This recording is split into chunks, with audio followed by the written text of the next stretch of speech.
శ్రీ సాయినాథాయ నమః. శ్రీ సాయి సచ్చరిత్రము 33వ అధ్యాయం. ఓదీ మహిమ.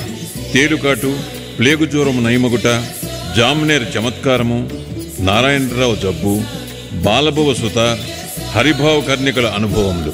గత అధ్యాయములో గురువు మహిమను వర్ణించితివి. ఇందులో ఊదీ మహిమను వర్ణించెదము. మనమిప్పుడు గొప్ప యోగీశ్వరులకు నమస్కరించెదము. వారి కరుణా కటాక్షములు కొండంత పాపములను కూడా నశింపచేయను, మనలోని దుర్గుణములను పోగొట్టును. వారి సామాన్యపు పలుకులే మనకి నీతులు బోధించును, అమృతానందమును ప్రసాదించును. ఇది నాది, అది నీది అను భేదభావము వారి మనస్సులందు పుట్టదు. వారి రుణమును ఈ జన్మయందు కాని వచ్చే పెక్కు జన్మలయందు కాని మనము తీర్చుకొనలేము. ఓదీ ప్రసాదము. బాబా అందరి వద్ద నుంచి దక్షిణ తీసుకునుచుండునని అందరికీ తెలిసిన విషయమే. ఈ విధముగా వసూలు చేసిన మొత్తములో ఎక్కువ భాగము దానము చేసి మిగతా దానితో వంట చెరకును కొనుచుండెను. ఈ కట్టెలను బాబా ధునిలో వేయిచుండెను. దానిని నిత్యము మంట పెట్టుచుండెను. అది ఇప్పటికీ అటులే మండుచున్నది. అందులోని బూడిదనే ఊది అనుచున్నాము. బాబా దానిని భక్తులకు తమ తమ ఇండ్లకు తిరిగిపోవునప్పుడు పంచిపెట్టేవారు. ఊదీ వలన బాబా ఏమి బోధించనుద్దేశించెను? ప్రపంచములో కనిపించు వస్తువులన్నీ బూడిది వలె అశాశ్వతములు. పంచభూతములచే చేయబడిన మన శరీరములన్నీ సౌఖ్యములు అనుభవించిన పిమ్మట పతనమైపోయి బూడిదయగును. ఈ సంగతి జ్ఞప్తికి తెచ్చుటకై బాబా భక్తులకు ఊదీ ప్రసాదము పంచిపెట్టుచుండెను. ఈ ఊదీ వలననే బ్రహ్మము నిత్యమనియు, ఈ జగత్ అశాశ్వతమనియు, ప్రపంచములో గల బంధువులు కొడుకుగాని తండ్రిగాని తల్లిగాని మనవారు కారనియు బాబా బోధించాను. ఈ ప్రపంచములోనికి మనము ఒంటరిగా వచ్చితిమి, ఒంటరిగానే పోయేదము. ఊదీ అనేక విధముల శారీరక మానసిక రోగములను బాగుచేయుచుండెను. భక్తుల చెవులలో బాబా ఊదీ ద్వారా, దక్షిణ ద్వారా నిత్యానిత్యములకు గల తారతమ్యము, అనిత్యమైన దానియందు అభిమాన రాహిత్యము గంటమ్రోత వలె వినిపించుచుండెను. మొదటిదగు ఊదీ వివేకమును, రెండవదగు దక్షిణ వైరాగ్యమును బోధించుచుండెను. ఈ రెండును కలిగి ఉన్న గాని సంసారమనే సాగరమును దాటలేము. అందుచే బాబా అడిగి దక్షిణ తీసుకునిచుండెను. షిరిడీ నుండి ఇంటికి పోవునప్పుడు భక్తులకు ఊదీయే ప్రసాదముగా ఇచ్చి కొంత నుదుటిపై వ్రాసి వరదహస్తమును వారి శిరస్సుపై ఉంచుచుండెను. బాబా సంతోషముతో ఉన్నప్పుడు పాడుచుండేవారు. పాటలలో ఊదీ గురించి ఒకటి పాడుచుండేది. దాని పల్లవి కళ్యాణ రామారారమ్ము గోనెలతో ఊదీని తేతెమ్ము. బాబా దీనిని చక్కని రాగముతో మధురముగా పాడుచుండేవారు. ఇదంతయు ఊదీ యొక్క ఆధ్యాత్మిక ప్రాముఖ్యము. దానికి భౌతిక ప్రాధాన్యము కూడా కలదు. అది ఆరోగ్యమును, ఐశ్వర్యమును, ఆతురతల నుండి విమోచనమును మొదలుగునవి వసంగుచుండెను. ఇక ఊదీ గూర్చిన కథలను ప్రారంభించెదము. తేలుకాటు. నాసిక్ నివాసియగు నారాయణ మోతీరామ్ జానీ అనునతుడు బాబా భక్తుడు. అతడు రామచంద్ర వామన్ మోదక్ అను బాబా భక్తుని వద్ద ఉద్యోగము చేయుచుండెను. అతడు ఒకసారి తన తల్లితో షిరిడీకి పోయి బాబాను దర్శించాను. అప్పుడు స్వయముగా బాబా అతడు మోదక్ సేవను మాని తాను సొంతముగా వ్యాపారము పెట్టుకునవలనని చెప్పాను. కొన్ని దినముల తరువాత బాబా మాట సత్యమయ్యాను. నారాయణ జాని ఉద్యోగము మాని స్వయముగా ఆనందాశ్రమము అను హోటలు పెట్టాను. అది బాగా అభివృద్ధి చెందాను. ఒకసారి ఈ నారాయణరావు స్నేహితునికి తేలుకుట్టాను. దాని బాధ భరింపరానంతయుండెను. అటువంటి విషయములలో ఊదీ బాగా పనిచేయును. నొప్పి ఉన్న చోట ఊదీని రాయవలను. అందుచే నారాయణరావు ఊదీ కొరకు వెతికాను. కానీ అది కనిపించలేదు. అతడు బాబా పటము ముందర నిలిచి బాబా సహాయము కోరి బాబా నామజపము చేసి బాబా పటము ముందు రాలిపడిన అగరువత్తి బూడిద చిటికెడు తీసి దానినే ఊదీగా భావించి నొప్పి ఉన్న చోట రాశాను.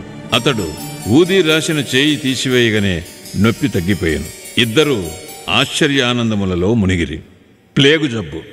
ఒకానొకప్పుడు బాంద్రాలో నుండి ఒక బాబా భక్తునికి వేరొక గ్రామముననున్న తన కుమార్తె ప్లేగు జ్వరముతో బాధపడుచుండెనని తెలిసెను. అతడు తన వద్ద ఊదీ లేదనియు కనుక ఊదీ పంపుమని నానాసాహెబ్ చాందోర్కర్ గారికి కబురు పంపాను. ఈ వార్త నానాసాహెబ్కు ఠాణా రైల్వే స్టేషన్ వద్ద తెలిసాను. అప్పుడు అతడు భార్యతో కూడా కళ్యాణ్ పోవుచుండాను. వారి వద్ద అప్పుడు ఊదీ లేకుండాను. కావున నానాసాహెబ్ రోడ్డుపైన మట్టిని కొంచెము తీసి సాయి నామజపము చేసి బాబా అనుగ్రహమును అభ్యర్థించి తన భార్య నుదుటిపై రాశాను. కబురు తెచ్చిన వ్యక్తి ఇదంతయూ చూచాను. ఆ భక్తుడు ఇంటికి పోవుసరికి 3 రోజుల నుండి బాధపడుచున్న వాని కూతురు జబ్బు నానాసాహెబ్ తన భార్య నుదుటిపై మట్టిని పూసినప్పటి నుండి తగ్గినని విని మిక్కిలి సంతసించాను. జామ్నేర్ లీల 1904-1905 సంవత్సరమున నానాసాహెబ్ చాందోర్కర్ జామ్నేర్లో మామల్తదారుగా నుండెను. ఇది ఖాందేశ్ జిల్లాలో షిరిడీకి 100 మైళ్ళ దూరములో నున్నది. ఆయన కుమార్తె మైనతాయి గర్భిణి, ప్రసవించుటకు సిద్ధముగా నుండెను. ఆమె స్థితి బాగులేకుండెను. ఆమె 2-3 దినముల నుంచి ప్రసవ వేదన పడుచుండెను. నానాసాహెబ్ ఔషధములన్నయూ వాడెను, కాని ప్రయోజనము లేకుండెను. అప్పుడు బాబాను జ్ఞప్తికి తెచ్చుకొని వారి సహాయము వేడెను. షిరిడీలో రామ్గీర్ బువా అను సన్యాసియుండెను. బాబా అతనిని బాపూగీర్ బువా అనువారు. అతని స్వగ్రామము ఖాందేశులో నుండెను. అతడు అచ్చడికి పోవుటకు నిశ్చయించుకొనెను. బాబా అతనిని పిలిచి మార్గమధ్యమున జామ్నేర్లో కొంత విశ్రాంతి తీసుకుని నానాసాహెబ్కు ఊదీని హారతిపాటను ఇమ్మనెను. తన వద్ద 2 రూపాయలున్నవనియు అవి జలగాం వరకు రైలు టిక్కెట్కు సరిపోవుననియు, కాబట్టి జలగాం నుండి జామ్నేర్ పోవుటకు సుమారు 30 మైళ్ళు ధనము లేదని రామ్గీర్ బువా చెప్పాను. అన్నీయూ సరిగా అమరునుగాన అతడు కలత చెందనవసరము లేదని బాబా పలికాను. శ్యామాని పిలిచి మాధవ్ అట్కర్ రచించిన హారతిని వ్రాయమనెను. హారతి పాటను ఊదీని రామ్గీర్ బువాకిచ్చి నానాసాహెబ్కు అందచేయమనెను. బాబా మాటలపైన ఆధారపడి రామ్గీర్ బువా షిరిడీ విడిచి రాత్రి 2:30 గంటలకు జలగాం చేరెను. అచ్చటికి చేరున్నప్పటికీ అతని చెంత 2 అణాలు మాత్రమే ఉండెను. కాబట్టి కష్టదశలో ఉండెను. అప్పుడే ఎవరో బాపూగీర్ బువా ఎవరు అని కేక వేయిచుచుండెరి. బువా అచ్చడికి పోయి తనే అని చెప్పాను. నానాసాహెబ్ పంపించినారని చెప్పుచూ ఆ బంట్రోతు బువాను ఒక చక్కని టాంగా వద్దకు తీసుకుని పోయాను. దానికి 2 మంచి గుర్రములు కట్టి ఉండెను. ఇద్దరూ అందులో కూర్చుండి బండిని వదిలిరి. టాంగా వేగముగా పోయాను. తెల్లవారుజామున టాంగా ఒక సెలయేరు వద్దకు చేరెను. బండి తోలువాడు గుర్రములను నీళ్లు త్రాగించుటకు పోయాను. బంట్రోతు రామ్గీర్ బువాను పలహారము చేయమని పలహారపు దినుసులు పెట్టాను. గడ్డము మీసములున్న ఆ బంట్రోతు బట్టలు చూచి రామ్గీర్ బువా ఇతడు మహమ్మదీయుడని సంశయించి పలహారము తినకుండెను. కానీ ఆ బంట్రోతు తాను హిందువుడనియు గర్వాల్ దేశపు క్షత్రియుడనియు నానాసాహెబ్ ఆ పలహారము పంపెనుగాన తినుటకెట్టి సంశయము వలదు అనెను. అప్పుడిద్దరూ కలిసి పలహారము చేసి బయలుదేరిరి. ఉషక్కాలము జామ్నేర్ చేరిరి. ఒంటికి పోసుటకై రామ్గీర్ బువా టాంగా దిగి 2-3 నిమిషములలో వచ్చెను. తిరిగి వచ్చేసరికి టాంగా గాని టాంగా తోలువాడు గాని బంట్రోతు గాని లేకుండెరి. బాప్గీర్ బువా నోటి నుండి మాట రాకుండెను. దగ్గరున్న కచేరీకి పోయి అడుగుగా నానాసాహెబ్ ఇంటి వద్దనే ఉన్నట్లు తెలిసెను. అతడు నానాసాహెబ్ గారి ఇంటికి వెళ్లి తాను షిరిడీ సాయిబాబా వద్ద నుండి వచ్చినట్లు చెప్పాను. బాబా ఇచ్చిన ఊది హారతి పాట నానాసాహెబ్కు అందచేశాను. మైన్తాయ్ చాలా దుస్థితిలో నుండెను. అందరూ ఆమె గూర్చి మిగుల ఆందోళన పడుచుండెరి. నానాసాహెబ్ తన భార్యను పిలిచి ఊదిని నీళ్లలో కలిపి కుమార్తెకిచ్చి హారతిని పాడుమనిరి. బాబా మంచి సమయములో సహాయము పంపిననుకొనిరి. కొద్ది నిమిషములలో ప్రసవము సుఖముగా జరగనని వార్త వచ్చాను. గండము గడిచినదని చెప్పిరి.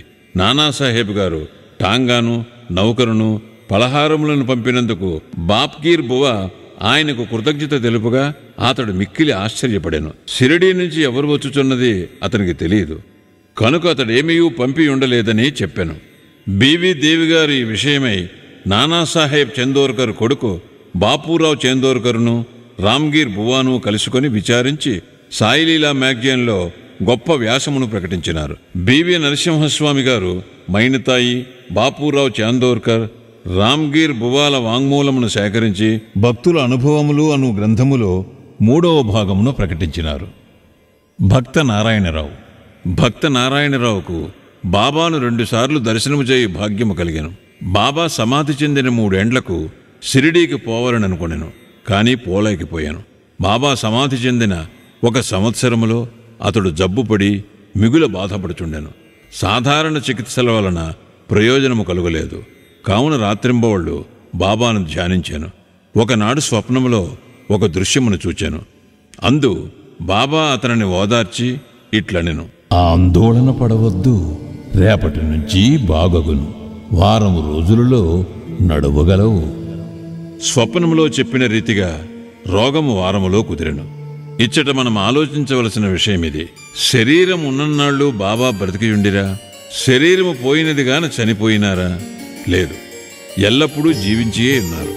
వారు జనన మరణములకు అతీతులు. ఎవరైతే బాబానొకసారి హృదయపూర్వకముగా ప్రేమించెదరో వారెక్కడున్నప్పటికీ ఎట్టి సమయముందు గాని బాబా నుంచి తగిన జవాబు పొందెదరు. వారెల్లప్పుడూ మన ప్రక్కనే ఉందురు. ఏ రూపములోనో భక్తునకు దర్శనమిచ్చి వాని కోరికను నెరవేర్చెదరు. బాలబువా సుతార్. బొంబాయిలో నుండి ప్రముఖ సంకీర్తనకారుడు బాలబువా సుతార్ ఒకసారి షిరిడీకి వచ్చాను. అతడు గొప్ప భక్తుడు. ఎల్లప్పుడూ అతడు భగవద్ధ్యానము భజన ఎందే తత్పరుడై ఉండేవాడు. అందుచే జనులు వారిని నవయుగ తుకారామని పిలిచేవారు.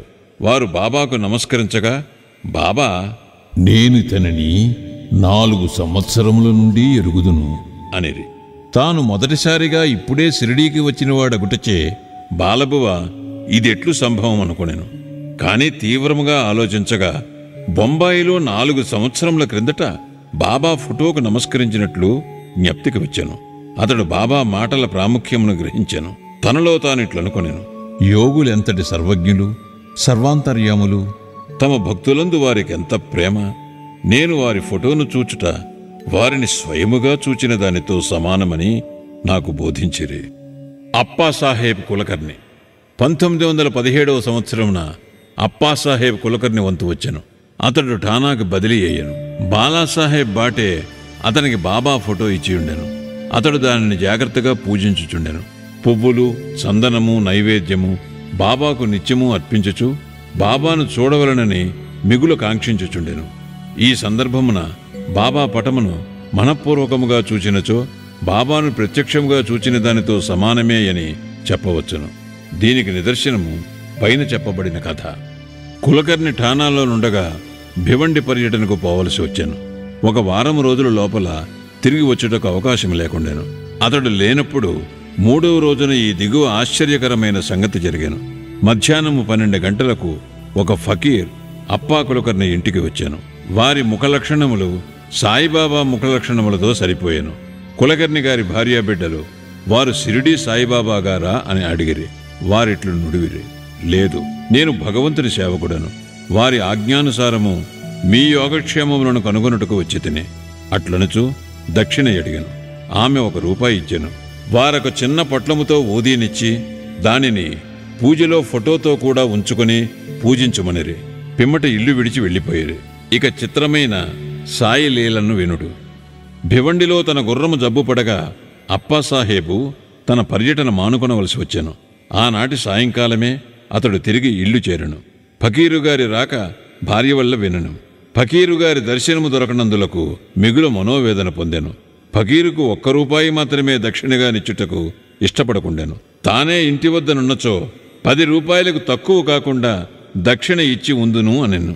వెంటనే ఫకీరును వెతుకుటకై బయలుదేరాను. మసీదులలోనూ తక్కిన చోట్లను భోజనము చేయకయే వారి కొరకు వెతికాను.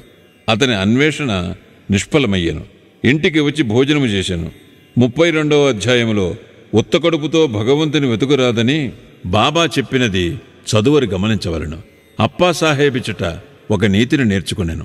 భోజనమైన తరువాత చిత్రేయని స్నేహితునితో వ్యాహ్యాలికి బయలుదేరాను. కొంత దూరము పోగా ఎవరో వారి వైపు త్వరగా వచ్చుచున్నట్లుగా అనిపించాను.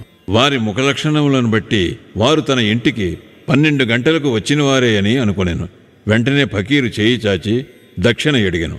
అప్పాసాహేబు 1 రూపాయినిచ్చాను. వారు తిరిగి అడుగగా ఇంకనూ 2 రూపాయలిచ్చాను. అప్పటికీ అతడు సంతృష్టి చెందలేదు. అప్పాసాహేబు చిత్రే వద్ద నుంచి 3 రూపాయలు తీసుకుని ఫకీరుకు ఇచ్చాను. వారింకనూ దక్షిణ కావాలనన్నరి. అప్పాసాహేబు వారినింటికి రావలసినదిగా వేడుకొనెను. అందరూ ఇల్లు చేరిరి. అప్పాసాహేబు వారికి 3 రూపాయలిచ్చాను. మొత్తము 9 రూపాయలు ముట్టెను. అప్పటికీ సంతృష్టి చెందగా ఫకీరు ఇంకనూ దక్షిణ ఇమ్మనెను. అప్పాసాహేబు తన వద్ద 10 రూపాయల నోటు కలదనెను. ఫకీరు దానిని పుచ్చుకొని 9 రూపాయలు తిరిగి ఇచ్చివేసి అక్కడి నుండి వెడలను. అప్పాసాహేబు 10 రూపాయలు ఇచ్చేదను అనెను గనుక ఆ మొత్తమును తీసుకుని పవిత్రపరిచిన పిమ్మట 9 రూపాయలు ఇచ్చివేశాను. 9 సంఖ్య చాలా ముఖ్యమైనది. అది నవవిధ భక్తులను తెలియజేయను. అప్పాసాహెబ్ ఊదీ పొట్లం విప్పి చూచాను. అందులో పువ్వు రెక్కలు, అక్షతలు ఉండెను. కొంతకాలము పిమ్మట బాబాను షిరిడీలో దర్శించినప్పుడు వారి వెంట్రుక ఒకటి చిక్కెను. అతడు ఊదీ పొట్లమును వెంట్రుకను ఒక తాయెత్తులో పెట్టి తన దండపై కట్టుకునేను. అప్పాసాహెబు ఊదీ ప్రభావంను గ్రహించాను. అతడు మిక్కిలి తెలివైనవాడైనప్పటికీ నెలకు 40 రూపాయలు మాత్రమే జీతము దొరుకుచుండాను. బాబా ఫోటోను ఊదీని పొందిన తరువాత 40 రూపాయలకు ఎన్నో రెట్లు ఆదాయం వచ్చాను. మంచి పలుకుబడియు అధికారము లభించెను. ఈ లౌకికమైన కానుకలే కాక దైవభక్తి కూడా వృద్ధియగుచుండెను. కావున బాబా ఊదీని పొందు భాగ్యము కలవారు స్నానము చేసిన పిమ్మట ఊదీని నుదుట రాసుకుని కొంచెము నీటిలో కలిపి బాబా పవిత్రమైన తీర్థముగా భావించి పుచ్చుకొనవలెను. హరిబావు కర్నిక్ ఠానా జిల్లా దహన్ గ్రామము నుండి హరిబావు కర్నిక్ అనునతుడు 1917వ సంవత్సరమున గురు పౌర్ణమి నాడు షిరిడీకి వచ్చి బాబాను తగిన లాంఛనములతో పూజించాను. వస్త్రములు దక్షిణ సమర్పించాను. శ్యామా ద్వారా బాబా సెలవు పొంది మసీదు మెట్లు దిగాను. అప్పుడే ఇంకొక రూపాయి బాబాకు దక్షిణ ఇవ్వవలనని తోచి మసీదు మరల ఎక్కుచుండగా బాబా సెలవు పొందిన పిమ్మట తిరిగి వెనుకకు రారాదని విని ఇంటికి బయలుదేరాను. మార్గమధ్యమున నాసిక్లో కాలారాముని మందిరము ప్రవేశించి దర్శనము చేసుకుని వెలుపలకు వచ్చుచుండగా నరసింగ మహారాజు అనే యోగి తన శిష్యులను విడిచి లోపల నుండి బయటికి వచ్చి హరిబావు ముంజేతిని పట్టుకొని నా రూపాయి నాకిమ్ము అనెను. కర్ణిక్ మిగులు ఆశ్చర్యపడాను. రూపాయిని సంతోషముగానిచ్చి సాయిబాబా ఈ విధముగా తానివ్వ నిశ్చయించుకున్న రూపాయిని నరసింగ మహారాజు ద్వారా గ్రహించననుకునేను. యోగీశ్వరులందరూ ఒకటే అనియు ఏకాత్మతాభావముతో కార్యములు అనర్తురనియు ఈ కథ తెలుపుచున్నది. శ్రీ సాయినాథాయ నమః. 33వ అధ్యాయము సంపూర్ణము. సద్గురు శ్రీ సాయినాథార్పణమస్తు. శుభం భవతు.